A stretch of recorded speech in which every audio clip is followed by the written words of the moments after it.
নানা জল্পনা কল্পনার পর শাপলার পরিবর্তে শাপলা কলিকে দলের প্রতীক হিসেবে মেনে নিল এনসিপি।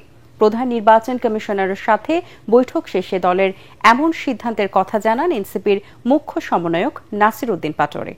বৃহৎ স্বার্থেই দল ছাড় দিয়েছে দাবি করে তিনি বলেন, আগামী নির্বাচনে ধানের শীষের সাথেই শাপলা কলির হাড্ডাহাড্ডি লড়াই হবে।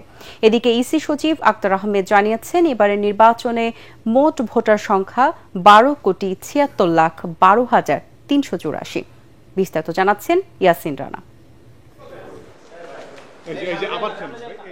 দলের প্রতীক চূড়ান্ত করতে প্রধান নির্বাচন কমিশনার এএমএম নাসির উদ্দিনের সাথে বৈঠক করে এনসিপির প্রতিনিধি দল।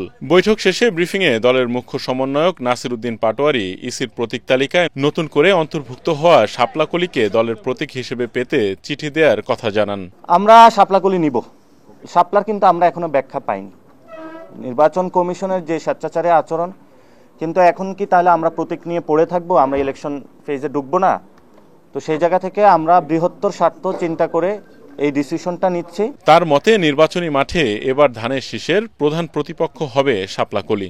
আগামীতে ইনশাল্লাহ ধানের শীষ এবং শাপলাকলির হাড্ডাহাড্ডি লড়াই হবে। তার অভিযোগ, একদিকে মনোনয়ন বাণিজ্য ও চাঁদাবাজি করছে বিএনপি, অপরদিকে জামাত ধর্মীয় ফ্যাসিবাদ কায়েম করছে। এনসিপি আপাতত কোনো জোটে যাচ্ছে না বলেও জানান তিনি। বাংলাদেশে একটি দল একদলীয় গণতন্ত্রের নামে একদলীয় শাসন ব্যবস্থা করার প্রচেষ্টা চালাচ্ছে এবং সেই প্রচেষ্টার অংশ হিসেবে তারা ইতিমধ্যে বিভিন্ন দলকে নিজেদের প্রতীক বিক্রি করার জন্য, নমিনেশন বাণিজ্য করার জন্যই তারা ইলেকশন কমিশন সংস্কারের নীতিমালা নিয়ে যে উদ্যোগটা নিয়েছে, সে উদ্যোগের বিপরীতে গিয়ে সরকারের সাথে বিভিন্ন নেগোসিয়েশন, বোঝাপড়ার আন্ডারস্ট্যান্ডিং এর ভিত্তিতে যাচ্ছে।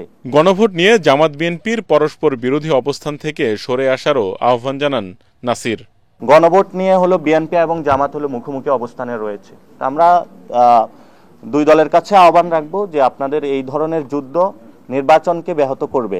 এদিকে ইসি সচিব আক্তার আহমেদ জানান, 31 অক্টোবর পর্যন্ত যাদের বয়স 18 হয়েছে তাদের যুক্ত করে হালনাগাদ করা হয়েছে ভোটার তালিকা। বর্তমানে বাংলাদেশের ভোটারের সংখ্যা হচ্ছে 12,76,12,384।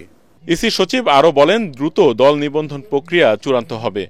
এছাড়া প্রবাসীদের ভোটার তালিকা প্রণয়নে কাজ চলছে। ইয়াসিন রানা, এটিএন বাংলা, ঢাকা।